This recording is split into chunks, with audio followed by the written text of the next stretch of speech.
And I'm Patrick. Which goes, we'll be today we're going to be doing why do we watch movies? And this is pretty much kind of like why me and Patrick like watch movies, but we also want to see some of you guys in the chat maybe to kind of ask us why, or maybe even give your piece of why you want to why you watch movie. Yeah. So like you know, And Patrick, how are you? I would just like to say that I've realized that just at the very start of this, Paul started speaking and I had the broadcast software on the wrong slide. So, Paul, I want to apologize when you watch this back. It comes into our faces on, and I'm Patrick. Ah, that don't was worry. I'm Paul, by the way. that was a complete Oh, grand. oversight. So yeah, as Paul says, Ah, we're going to talk about why we watch movies, but we do want to know why you watch movies too, and it's the broad question. So in any way that you want to talk about it, um, I think in general, the answer to that academically, why do people watch movies? There's a wide range of reasons. People watch movies to remember. People watch movies to forget. People watch movies to elicit emotional reactions. They're feeling down. They might want to watch something to pick them up. They might want to experience someone else's point of view on the world, and movies are a great way to do that. I think escapism being the number one kind of default answer. If you're in a pub and you ask somebody, so why do you think people watch movies? They go, well, it's a form of escapism. My answer usually would be it's because people like stories. Because movies at their heart are just stories. yeah, no, I definitely agree. I think because at the heart of it all, it's a story, and I think from childhood all the way up, I think we really enjoy stories, and no more than I think the Irish are very much into the old storytelling kind of thing, but it's a universal thing as well. I think throughout our history as the human race, all collectively, I think we've always loved stories. Like I think mythology really tells a lot about that and stuff. And kind of to that end, because storytelling is important because it's a way for people to connect. It's a way for people, like I said, to experience things that they wouldn't have experienced. It's a form of education as my mic falls. It's a form of education. It's a form of all sorts of things. In the modern kind of interpretation of everything, when it comes to escapism, sometimes people will equate that with aspiration. So people will think that someone's watching a movie because they want to live that life or they want to, see how the other half lives, etc. It's one of the hangovers from the reality TV boom in the 90s that people are equating a lot of what's consumed as media with movies.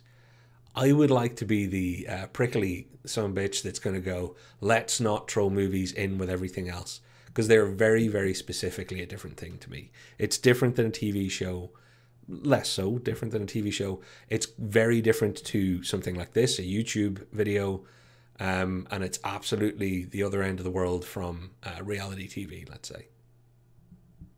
Yeah, no, I agree. And it turns out that Brew also seems to agree as well. Nora also says, Well, that's good. for the nibbles, of course. Uh, Well, I'm and, going and to then the be performance and creativity as well. yeah, and I think if movie nibbles. I think if you were to pick one reason, because I want to fix my camera, so I'm going to throw the screen on you for a second. Okay. If you were to pick Um, one reason, as a knee jerk to recently why you've decided to watch a movie where you've just thought, right, I want to watch X because of Y. I guess one of the biggest things is that like we've discussed this before. I enjoy the story. I enjoy the storytelling part aspect of it.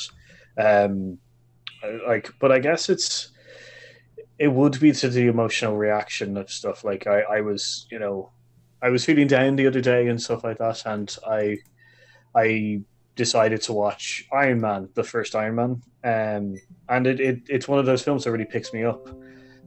So I guess it's also kind of a kind of like yeah, an emotional kind of connection thing of maybe just feeling better.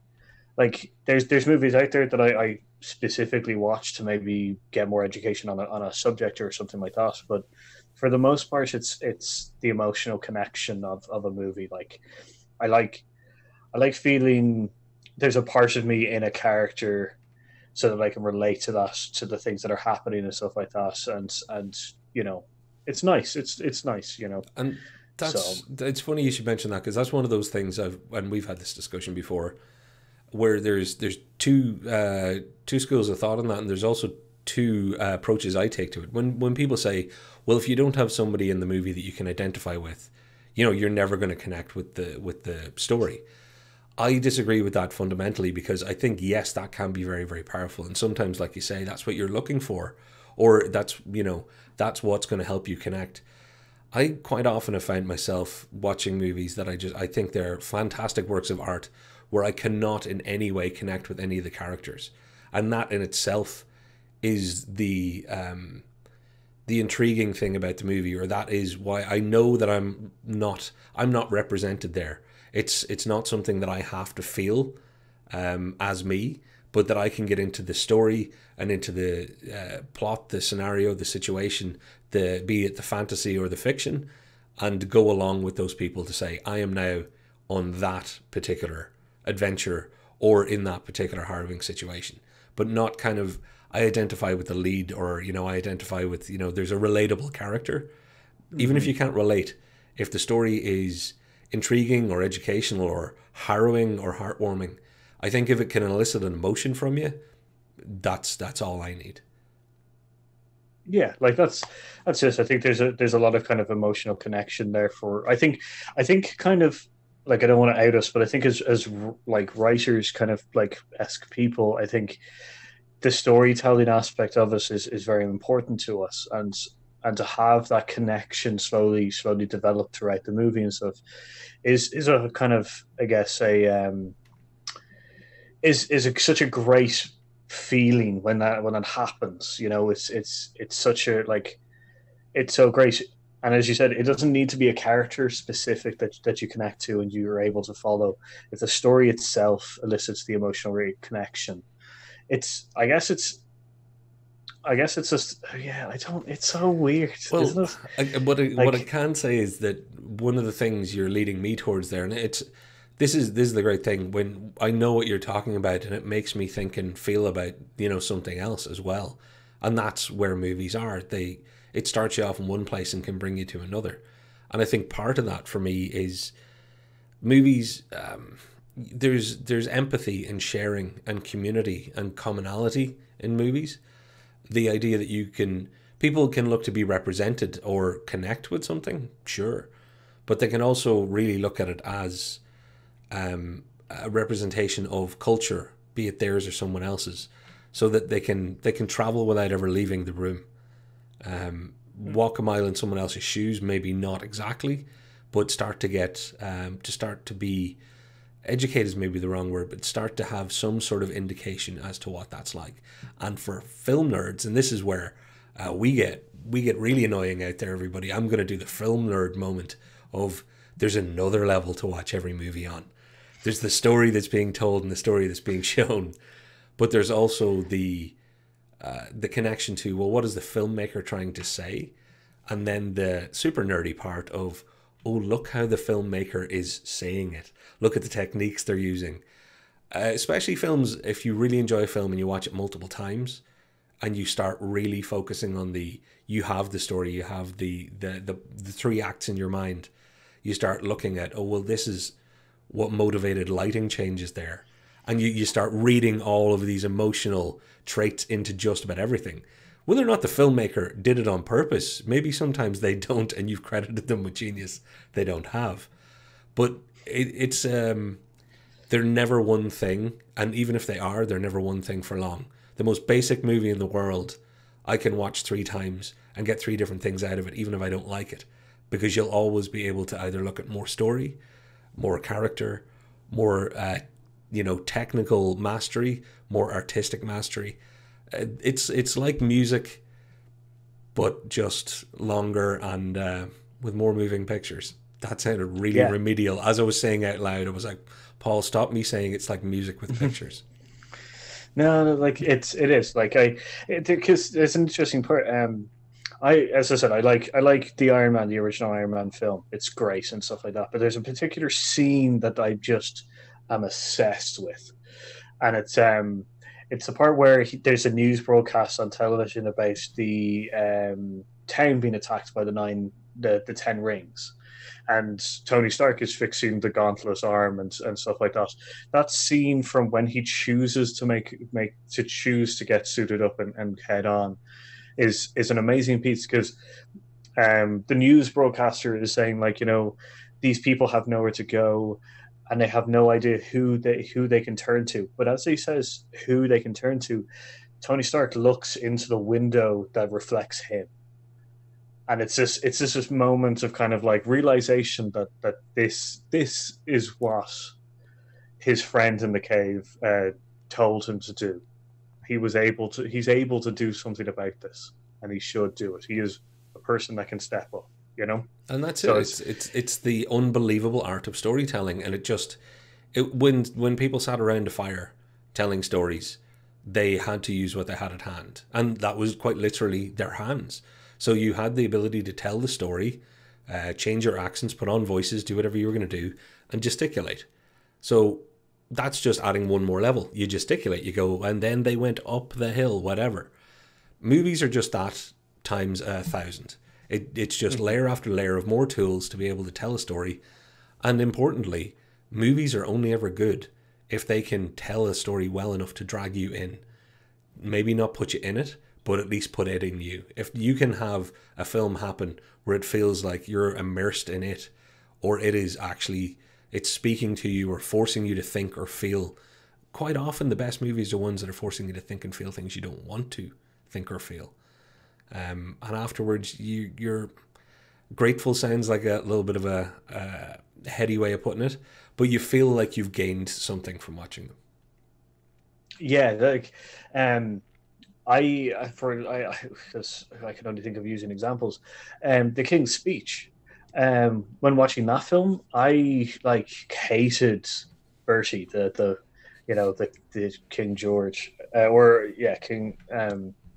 King in question, yeah. Yeah, like I hated him, like until I realized that he's trapped. Like everybody's just like, oh, I'd love to be royalty and stuff like that. But he's trapped upon layers of royal etiquette and the way that they act, and that people forget that although they get to do things in which no one else will get to do, or they have loads of money. There is this layer of etiquette of service that's there, especially during those times, which is that they had to take on, and they were expected, so there was no way that they could get out of it and stuff like that. It was an unheard of thing.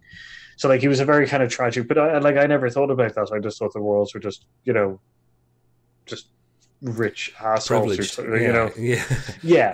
I'm good. You can say rich assholes, I'll say privileged, because someday I hope to be a rich asshole, and I'll know it'll not come from royalty. Because unless one of those emails I get, somebody telling me that a prince has died and has left me their castle, all I need to do is send them $300 and I get it. Maybe I should start responding. So, I do want to I'm gonna shift this slightly to.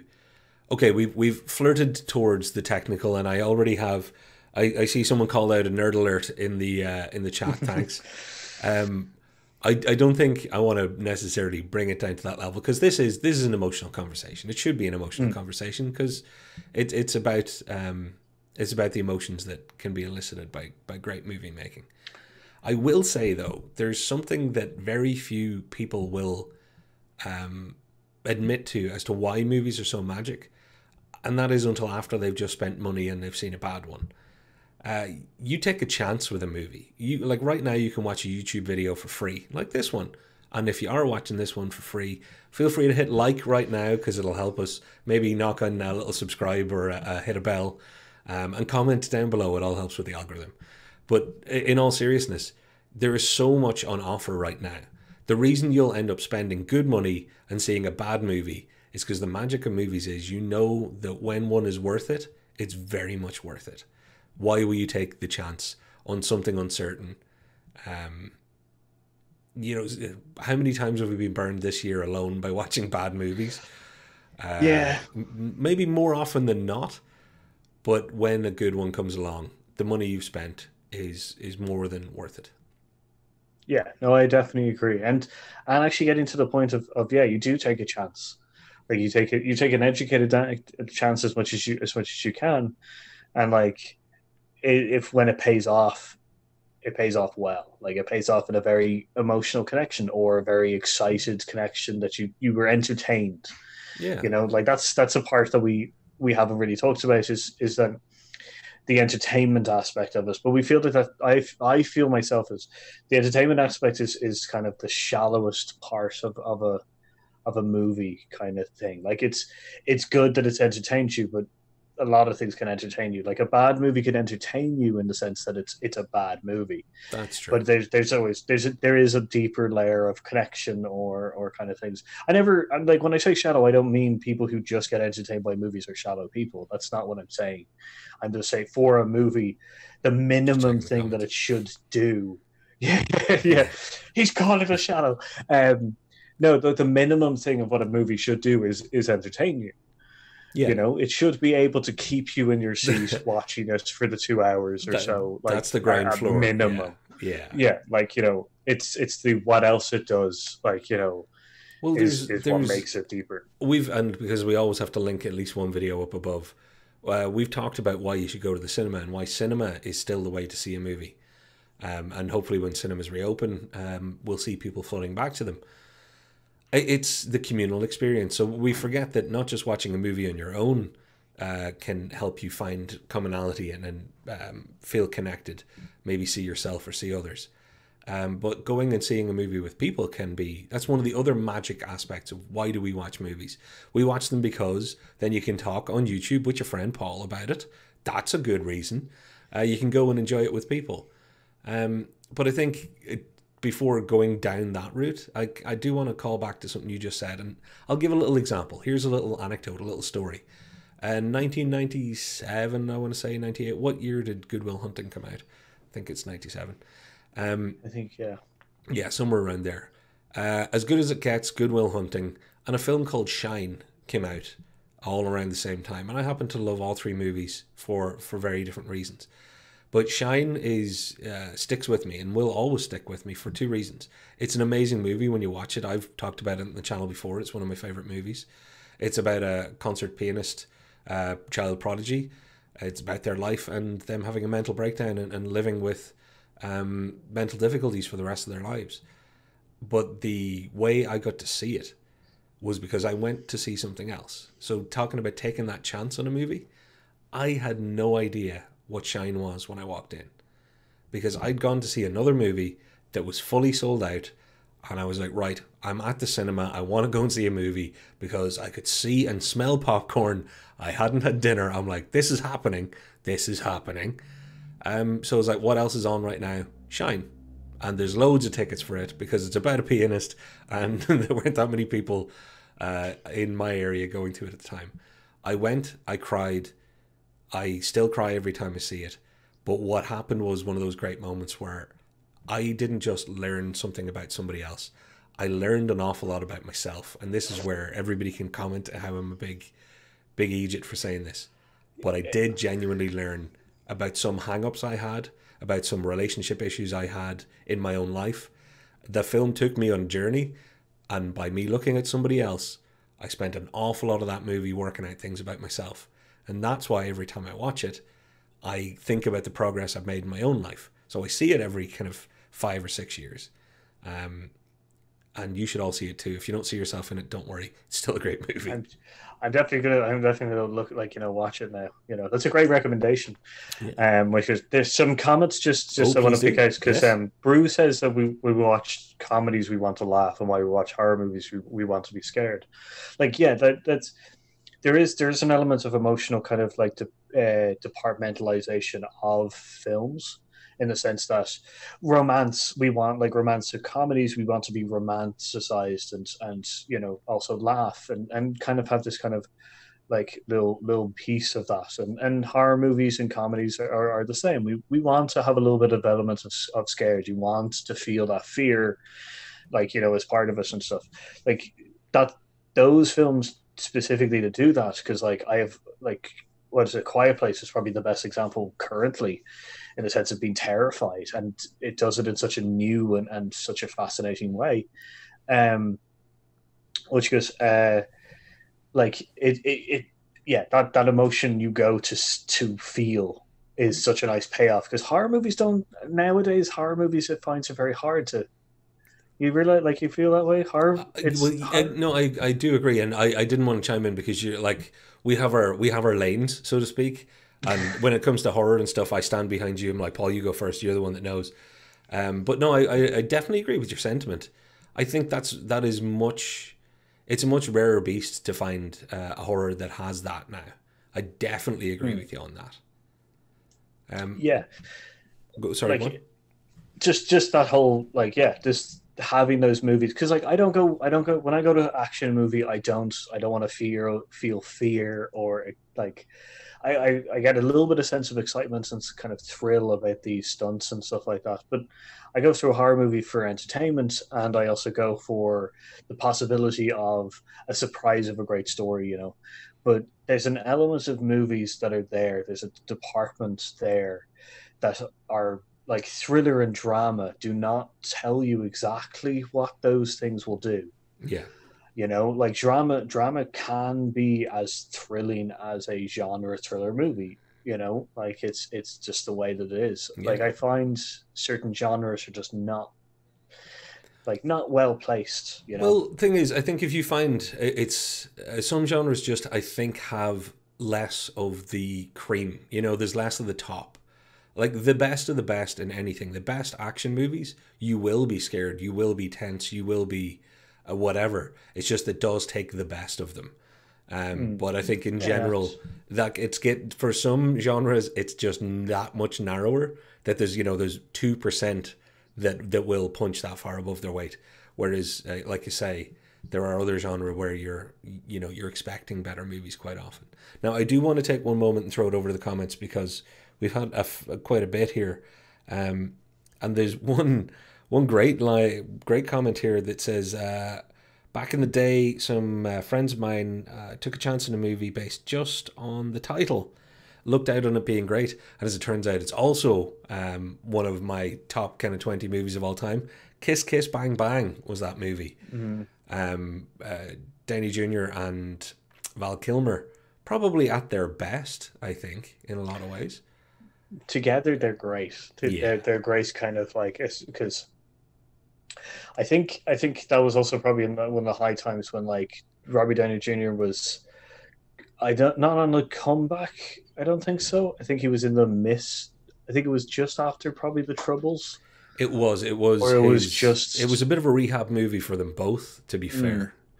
It was. I was just because Downey Jr. plays a little bit of a manic kind of character, whereas Val Kilmer is very stoic, knowledgeable character of a like fixer, I will say. It's such a great play off each other. And it's the Val Kilmer, and this is going to sound terrible, but it's the Val Kilmer I'll always remember, because I know he's not well now, and I know his career went in a lot of different directions. But I had a soft spot for Val Kilmer since way back in Top Secret, which was one of his first movies. It was an airplane-style spoof, and he plays the young American hunk in it. I think Val Kilmer had a lot more to give than he ever got to give. His fame may have messed him up more than once along the way.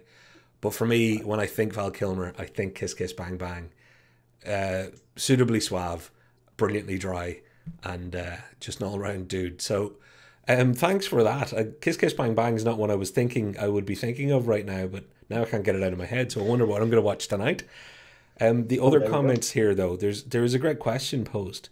What was the movie that impacted you most? Now, before you answer, I'm going to let one of the other commenters give their input. Tough question. In the Name of the Father, maybe, from Brew. That is, that's a film that's going to impact you, particularly, just particularly because of a lot of our backgrounds, and even geographical location. So for anybody who hasn't seen In the Name of the Father, it does involve Ireland, Northern Ireland, and what the rest of the world calls the Troubles, tangentially. So Paul, what movie do you think? And you don't have to pick a number one here. Throw out anything, because No, I no, hate no. that there can only be one. That's only for fucking Highlander. Throw out as many as you Yeah. want. No, no, no. Like, I'll choose probably one that probably impacted me the most was at the time. Weirdly enough, it was probably Wreck-It Ralph. Wow, that's cool. Like weirdly at the moment of my life then when that came out, yeah, like that was probably I was realizing that I was being seen as the bad guy all the time for a lot of people, like not friend groups and stuff like well actually yeah some friend groups and stuff like that were seeing me very much as the bad guy kind of thing. Um, like obviously I'd probably made mistakes and stuff like that. So like my personality in certain regards can be very blunt, especially when I'm not in a good place, kind of thing. I think we all Um, have a bit of that. And as far as learning and changing goes, like everybody goes through a period of their life where they're making mistakes, which is the right way to put it. yeah, yeah, like and at that point, I realized that like just because I was seen as a bad guy doesn't mean that I myself am a bad guy, and that was like Wreck-It Ralph's kind of whole thing. Was There the you fact is go. that he was a bad guy, but he didn't need to be a bad guy, kind of thing. So like, Well, it that's a seems fantastic pull. weird, And that you is know. a fantastic pull, because that is why we are talking about this. We watch movies so that you can have that unexpected connection or realization through. It's essentially a movie about a knockoff of Donkey Kong, kind of ish, Wreck It Ralph character. Like it's a good movie, but you wouldn't have walked into that thinking I'm going to come out of here thinking and looking at myself any more than I went into Shine thinking that I was going to reevaluate my entire place on the planet as well. So yeah, there's a great answer to the question of why. Anybody Yeah, else? like it was. Oh, sorry, go on. Like yeah, it was such an interesting kind of thing. What so would you say that the Shine is your most impactful one, or is there another one there that you want to pull out of the hat? I will, and I hate mentioning things that I've mentioned before in the channel, but I would be lying if I didn't say 12 Angry Men affected me the first time I saw it, and every time I see it now. But it covers all of what we've just said a little bit. You know, seeing other people, seeing yourself, life experiences that you've had that you can't share, that you can't know. But then also the nerdy side. It's one of those movies that, because I've watched it so many times, I enjoy the artistry with which it was made on a slightly different level every time. Like I can really, really sit there. I can watch the same 5 seconds of that over and over just to see how some of it was done. Mm. Especially in context of it being such a small and tight movie, because it's essentially stage play, so it's set in 2.5 rooms. You know, it's impressive. But Yeah, it's because it talks to so many different parts of inequality in the world. And let's face it, we're doing this as a live stream right now. We don't usually get involved in anything political unless it's directly related to the entertainment industry. But I think right now it's one of those movies that has a place to be considered as to, are we really judging each other fairly, and is the world really being as fair as it needs to be? yeah, no, yeah, like that's a really good kind of point to bring up as well, and it's kind of movies have this whole magic of being able to talk about difficult situations or difficult kind of subject matters, like on top of the what Spotlight and which is recently because like 12 Years a Slave was also an interesting one because we're not jumping on a bandwagon kind of thing. As I said, we don't generally talk about political things unless it's to do with the thing, to do with the entertainment industry. But like 12 Years a Slave was this huge big thing because like I had never watched it before, and because of this show that we had to do it for the tourney. Yeah, we were And comparing Oscar-winning movies. That's right. yeah, and I can't believe that I had never watched that film. Like it was a crime that I had never watched that film. Yeah. Like and And to like be from fair, cards on the table, and this is recorded in those videos. the reason I hadn't watched it up until that point was pure weakness on my part. And that is one of those things. We're talking about emotional connections with movies. I was saying that the reason I hadn't seen it up to that point is because I knew how difficult it was going to be in places. And I think the phrase I used was, I have to be in the right frame of mind. And looking back, that says an awful lot about how easy my life is, that I get to go, I've got to be in the right frame of mind to face something as horrific as some of the story points in that movie. So yeah, like it's a really, really good point. So you got things like Spotlight, 12 Years a Slave, which were both in that Oscar movies review. Like King's Speech, like yeah. Also, Moonlight was also in there as well. Yeah, and everything like that. Like we decided like the Oscar movies did a lot to educate, I guess, because then when Get Out came out with Key and Peele and stuff like that was a harrowing movie kind of thing, and it's one of those things that plays on a subject that may not be too easy to watch for people, but has to be told. And I have I think the way that I can make this an example is, me and you really like dark comedy.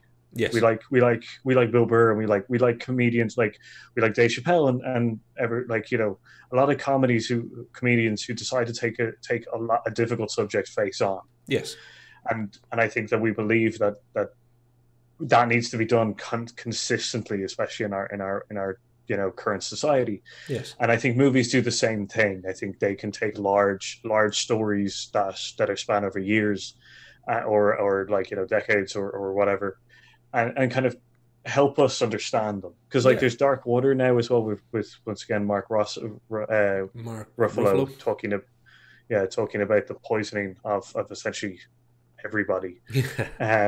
Industry and water not going together too well.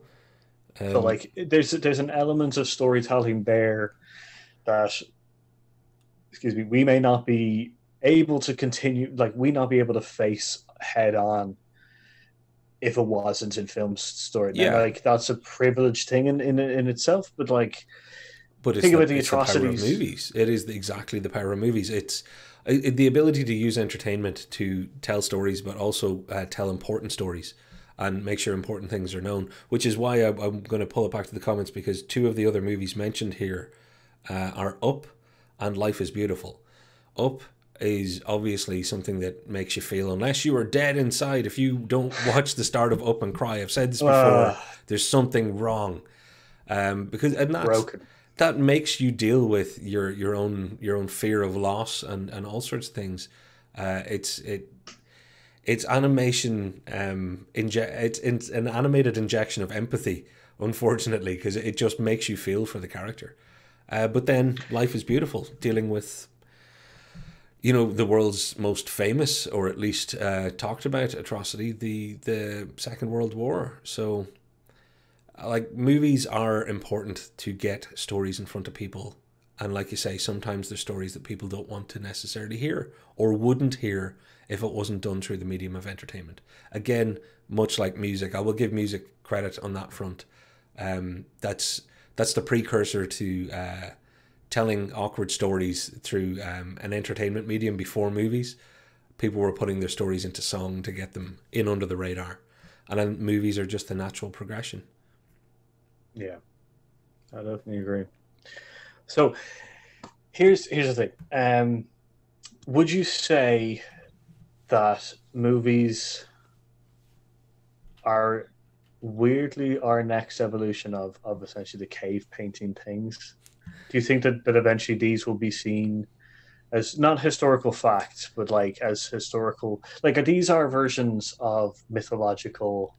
Is this going to be the art of record? Is this going to be what's the historical document, the impression of a time, like a cave painting? This is the art. This is the artist's impression of a time, and that's your cave painting. And I think some movies will do that. I certainly hope not all, because there's an awful lot of sequels that shouldn't be held against any generation. That is true. Yeah, I definitely agree there. Like Um, all of the Fast and Furious is after the first. Nah, actually, the fifth one still. the updated flatliners. Oh, terrible. Yeah, I still haven't watched it because you said it was rubbish. I do want to throw this I out to mean, the commentariat just because when we can go back while they're filling this in. Um, oh, somebody got there before I said it. Damn you! Because I was going to say video games are something that we're going to have to mention. But now I'm going to have to do it. Video games do it now too. Yes, Brew, you beat me to it. Music, movies, video games, because their interactivity have just taken another direction on entertainment and storytelling and engagement. But I want to throw it out there for those of you that are in the comments, and I see Michelle's joined us. I'd love to know the answer to that really cool question of, what film did you unexpectedly get hit with feelings from the most? What film reached out and touched you when you weren't expecting it? Um, I think they're usually the ones that never really leave you, just because of the kind of the hit and run nature of, well, I wasn't expecting to have my heart stomped on or jump into my throat today, and it did. yeah, like and it's also like it also doesn't need to be that heartwarming as well, because like I would say the Fury, the Brad Pitt Yeah, like film about the tank crew, that was a good punch. Like, just felt when I came out of the theater, just felt drained. Like, because it was just constant assault of just yeah, horribleness of like and it's the subject matter is World War II again, but like it was just it didn't shine away from a aspect that like was just horrible. it's a You fantastic know, story. As in, it's a fantastically told story because it doesn't lose the humanity of the men inside the tank. Because essentially, it's a tank with men in the war, and that's, if you had to write down three facts about the movie, that'd be it. But is that what the movie's about? Not really. It's about humanity in that situation, and in the microcosm of war, then the actual microcosm of being trapped inside a large mechanically propelled tin can weapon. It's like it is impressive. Of all the films that Paul's recommended to me, because when we were talking about movies that we were going to get round to seeing, a Fury came up, and Paul was like, "No, see it tonight. Just do it now." And I did, and I was like, "Yeah, yeah, that's not yeah, one that I regretted having missed it for as long as I did." like the phrase in that is like best job I ever had, and that tells you a world of stuff just by them, kind of things. Yeah, So, Bruce says, I'm reading this too. You can say yeah, it. if I suppose if a horror movie keeps you awake for 3 nights, it had a different impact. No, It like the whole thing is that emotion goes both ways, yeah. or all three ways, or all four ways. So the fact is that, like, as I said, Fury impacted me in a kind of very depressing way. It was very like difficult to get through. So was 12 Years a Slave like, and but like horror movies have this whole different aspect of getting the difficulty through. Is like it constantly waves you over with fear, and like it can be difficult to get away from that. I've not been in any way shied away from the fact that the first movie that I consider a horror movie that I watched is Gremlins, Oh, that's right. because it kept me up for 2 weeks while I was a child. But like I remember every night. I remember waking up. I remember being like, when I was a child, I remember being terrified of gremlins being around the place. I remember waking up crying, like my parents could, like, That's comfort me and yeah. everything like that. But like, I guess what happened there was, like, like after that, anytime I watch horror films, they were never that impactful in the sense. So like now when I get something like truly, when I'm in a cinema or at home and stuff like that, and it's all dark, and I get even an inkling of that feeling again of when I was a child and I couldn't sleep for 2 weeks, I'm so excited about it. It's the roller Like I'm coaster like, effect. You're mm, you're volunteering to be scared, which, and let's face it, those sorts of scares or that sort of scared it's a thrill. You're talking, it's a thrill ride in a different way. You're getting terrifying excitement out of it. And I think to Bruce's point, if you're kept awake 3 nights after watching a movie, it definitely has had an impact. It's very impactful, but it also has, it hasn't just reached out to you and gone, here's a scary thing. Be scared of it. You've probably connected with either how they put that scary thing in front of you, or tapped into something that's one of the scary things for you, be that for all time or just in the situation you're in.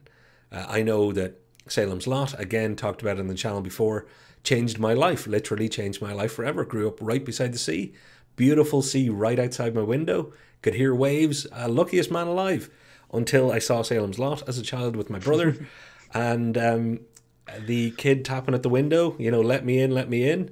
That's it. The rest of my life until I was well into my late teens, possibly early 20s, if I'm being honest, would go to bed, any room I was in, would close the blinds or close the curtain. And that included my entire adolescence living beside the most beautiful sunrise beach. But I missed it because I was afraid that Timmy was going to be outside tapping, going, let me in. So, yeah, stuff can stay with you from movies. It's true. Oh, yeah. Oh, very much so. I do want to... Bruce says E.T. broke me as a child. Yeah. I do want to explore that a little bit. Well, I broke an E.T. as a child just because I can have fun with that sentence. And I did. And I massively regretted it. It was a little rubber kind of plastic E.T. and I broke it and I was terribly upset. I tore the skin off a Furby and was terrified. Because of their little evil mechanical like eyelids and eyeballs. Oh yeah, it's so like I was just as a child, like as a teenager, I was just like, oh, I really want to see the inner workings of this device that like constantly acts. Yeah. I wanted to rip the skin out. No, I would like. It starts with Furbies. That's going to be on one of those making a serial killer documentaries. It started. I'll finally get on Netflix. Hey, I'm coming with you then. But yeah, so like E.T., I get it, Bru. I'd love to know if the bit that broke you was the relationship between Elliot and E.T., or was it just the general sadness? Because there's two types of people. Anytime I ever talk to people about E.T., it's about the relationship. So they identify as Elliot and they miss E.T., or they identify with Elliot and E.T.'s situation and, needing people and being lost and far from home and, having to give up a friendship. Yeah, that's very good. Yeah, I didn't think about that one. Like I've always it's always been the relationship in the E.T. I haven't seen that in years, actually. Well, we watched it 4 or 5 years ago, I think, or 3 years ago, and it holds up so well. I think I definitely, apart from, wait, hang on, just that question that's outside. Was it the original one or was it the walkie-talkie one? The original one. I mean? Yeah. Okay. It was the original where the FBI and all the agents had guns and they then superimposed them with walkie-talkies. No, I tend to only watch, of the old stuff, I tend to pick the originals. I see we're both having a look. So I see I got a good call on Salem's Lot. Yeah, because Salem's Lot, I still haven't watched it. As an adult. We were supposed to do it for the channel. I still haven't. Yeah, that's true. Yeah, that was true. We were meant to do a live watching kind of thing. Yeah, and on that, just since this is live and, you can't edit it out or I can't edit it out, I'd like you all to know that when I told Paul the thing that scarred me most as a child from the moving picture genre was the 2-part Salem's Lot. And it's more than just the Tapping Kid. There are multiple parts in that nearly stopped my heart. And he's like, you know what we should do? Put a camera on you and make you watch it. Yeah. Anybody want to do a show with this guy? Like, hey, listen, we can watch Gremlins again. Like, I haven't seen it in years. The only part that I remember is, I probably will be fine. But yeah, Gremlins. You can watch Gremlins 2 first to take the edge off Gremlins because it's far inferior and it's much harder to take the original Gremlins seriously if you've seen the electric gremlin and the gremlin made out of fruit or whatever the hell it was. Or the bat gremlin or the spider gremlin. No, the spider gremlin was terrifying. Oh, yeah, actually, spider gremlin was the scary part. So what else have we got? So, Bru, you felt for Elliot. I hear you. That's where the heart is. That's an interesting one. Can't bring myself to watch Paranormal Activity. Oh, yeah. That's an interesting, because that's a jump scare one. That's more just loud noises and flashes of imagery. it's an interesting. As in, I'm not stating that you should just go watch it because you're scared of nothing.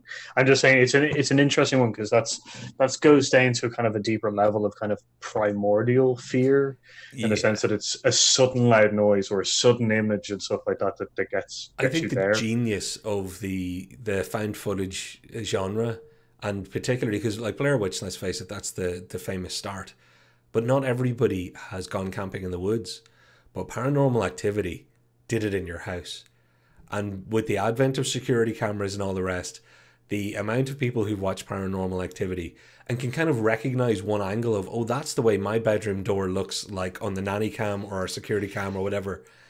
It gives that extra level of, yeah, this could really happen in your house right Yeah, now. I do yeah. want to It's got the go. Sorry. it's got that weird kind of, yeah. It connects with everybody because it's such a generic kind of thing.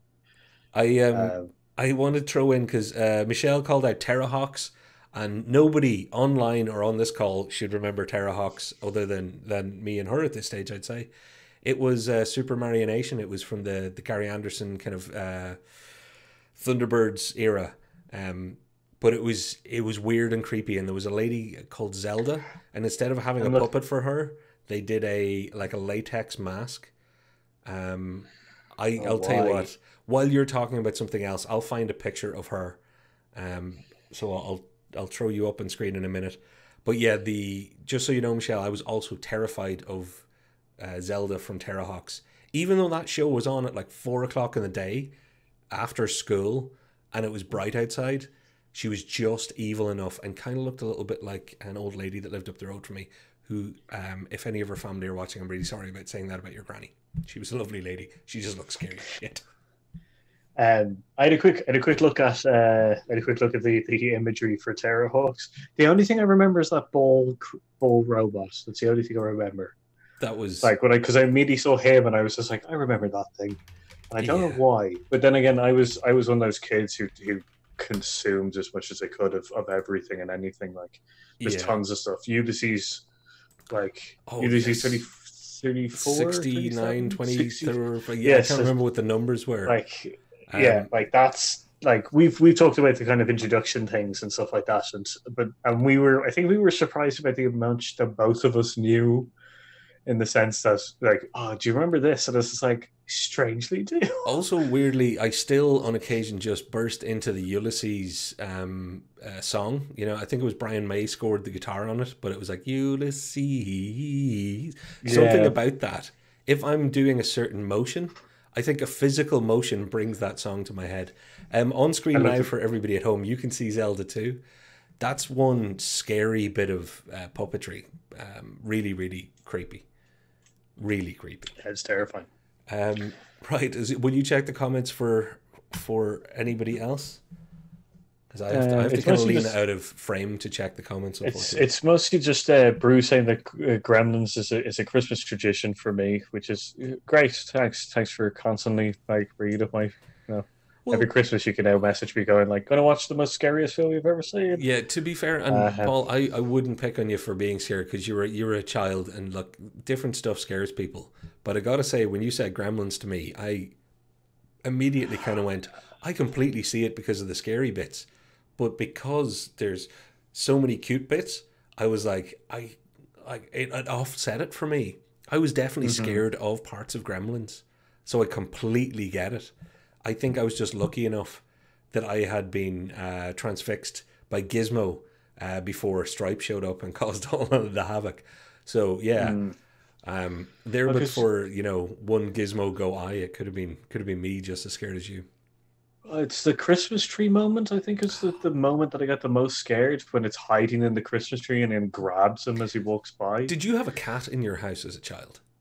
Yes, I had many dogs as well. So there was a small chance that you'd walk past your Christmas tree once after seeing that, and the cat had been climbing around inside it.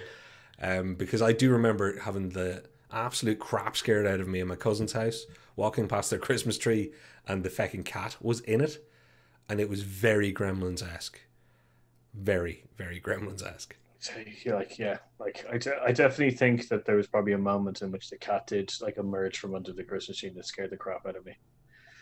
Which goes, but yeah, no, like it's the good thing is now it is completely desensitized me to horror movies in the sense that I now out look I like look for Yeah, you seek out that horror, scare. which I'm not. My version of that, I guess, in a lot of ways, because the things that genuinely scare me most when it comes to cinema are topics that I know I'm going to have to, because I connect so quickly and so easily with any movie that's made well. I can very easily, I can watch something like Spotlight. I knew I was going to have to take a few deep breaths before watching it, and just, you know, not get through it. That's the wrong word, but feel the feelings I was going to feel, because I would connect and be appalled, disgusted, enraged, all of the negative emotions. But also, thankfully, because the film was really made very well, and the story was told well, they weren't the only emotions I felt. I was able to still go with the story and not just sit there in a ball of rage and think this is all just shit. But I know that there are films that I am putting off getting around to watching because I don't know if I have the emotional reserves on any given day to have just that dim view of people in the world. I Yeah. actually look for sad and depressing stuff, but anything that's to a level of torturous on others, I find it very, very difficult.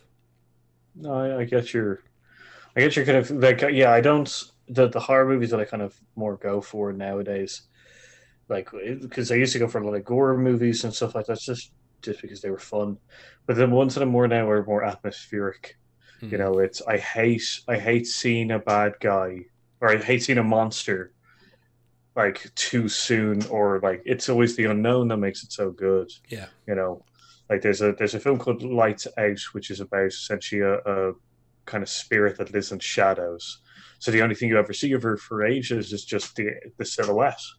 You know, it's just a silhouette of a woman in shadows, which is very creepy because you don't get to see her or what she actually looks like. You just constantly see the silhouette in shadow, which is very terrifying and great.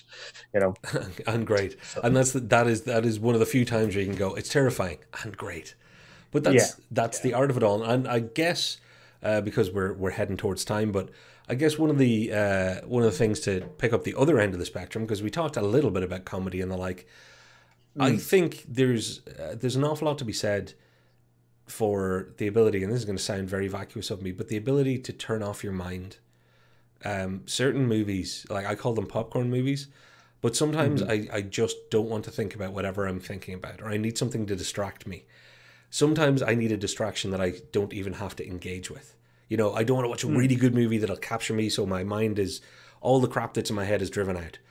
It's the other thing. I'm going to watch Cannonball Run because right now I need my mind to just forget about stuff, but maybe deal with it a little bit subconsciously. I just need the distraction. So I'm going to watch a film I've seen, 700, 800 times. Yeah. And that can't be underestimated how valuable that is to sanity. No, yeah, no, I definitely agree because, like, as I said, there's a couple of movies. Actually, I weirdly enough, I programmed myself to sleep to the audiobook World War Z, Oh, and it's just because I've heard it so many times and stuff like that that it's now background noise. And there's films out there that I can watch that like completely make my brain just switch off and just focus on that. Like I say that entertainment layer, like I would say that kind of like engagement with it that you can turn off and like get lost in the movie. I'd say that's the lower part of that entertainment section or layer. If we were to do layers yeah. again, like it's great that you can get to that layer, and like and then there's films that make you push past that and engage further. But a movie who could do that layer really really well, Hmm. like has a like is a special thing in itself. They can just take you away, you know. And there is and again I because I know we're going to run long, I'm going to try and lead us towards the end, but there is something that's just onto me that we should probably cover.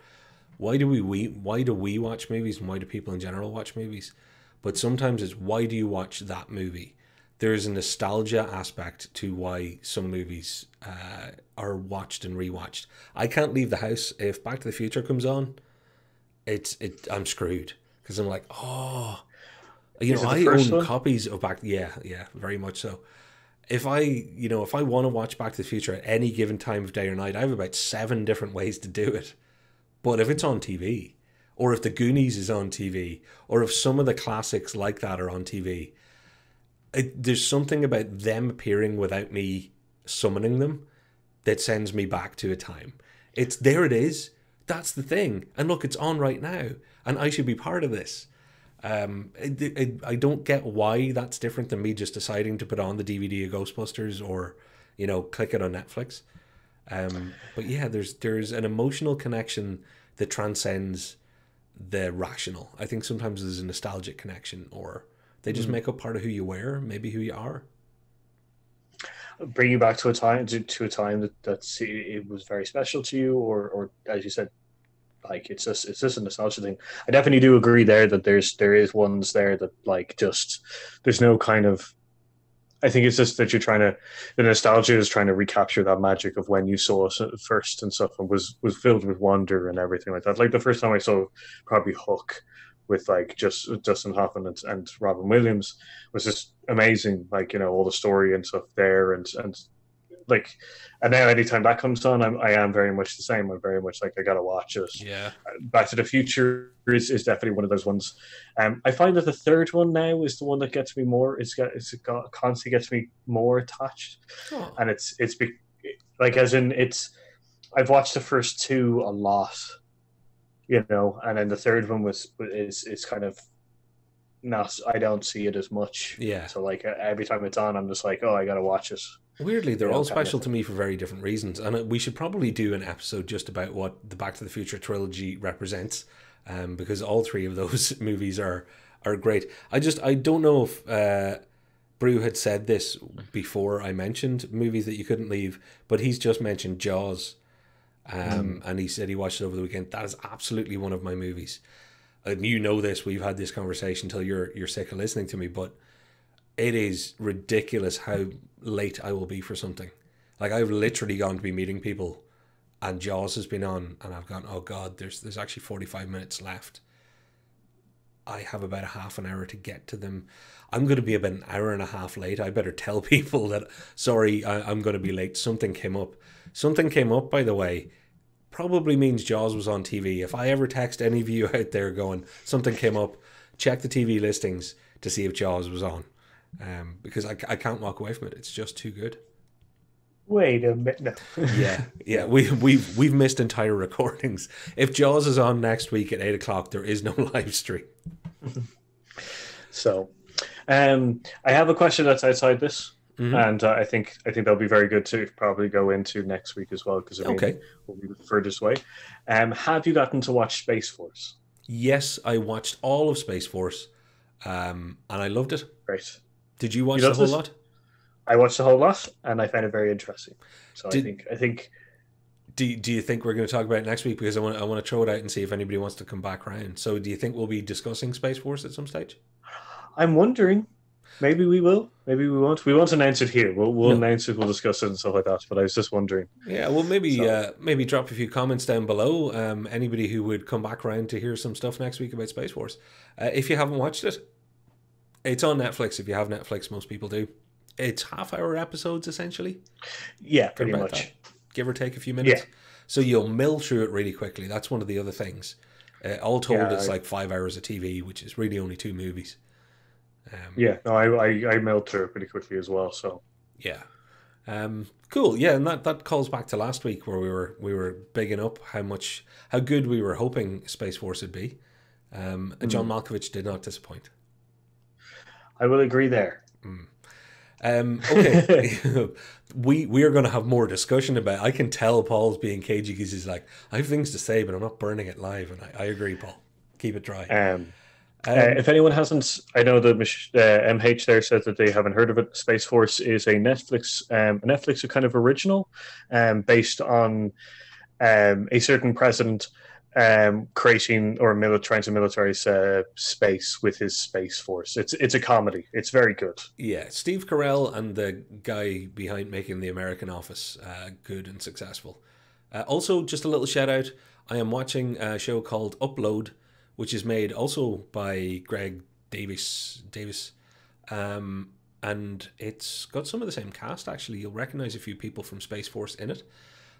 It's the one-liner on it. After you die, you can have your consciousness uploaded, so you can live in a virtual world, but like people can see you and visit you there. So it's a little bit like The Good Place if you weren't actually talking about the afterlife, but more the commercially created afterlife. And I'm enjoying it so far. I would give it the definitely worth checking out. I'm waiting to see how it ends before I give it the full seal of approval. It's on Amazon Prime. Paul, you, I think, will really, really dig it. But it's also one of those things that's shot and coloured in an unconventional way for a lot of the way they do a lot of TV today. So it's enjoyable. Okay, I'll definitely check it out. Yeah, seems like an interesting premise. So, so would you like to wrap us closed, or yeah, we'll throw it out to just let us know in the comments of this thing, maybe some more films that maybe have impacted you a little bit more. What's your go-to film to make you feel horrible or happy? And MH, the Epstein documentary, haven't gotten to it yet. So I actually saw it the other day, which just I saw it that it was up on Netflix. I didn't know it was there, so I'm probably going to check that out at a point. Yeah, it's a great example of I have to be in the right mood to deal with the level of rage that I'll have, because it's not a good look to have dinner plates stuck all over the wall of my house. But if I have something in my hand and I watch something like that, it's probably going towards the wall at some stage, just out of pure, can you believe this shit? It really happened. So yeah, I'll watch it, but it'll be when there's no projectiles at hand. Very good. So, on that note, which is I hope you've enjoyed our little show today, and give us some comments and likes. Don't forget to share us out and everything like that to your friends. This really helps out the show. And I've been Paul, and I've been Patrick, and we've been Hear Us Out. We've been Hear Us Out. And weirdly, for a change, I'm going to end this video by finding the end stream button before we say our final goodbye. So, final goodbye. See you later. And the button. It's not working. I know. Seriously, it's not working. I'm clicking end stream like you wouldn't believe.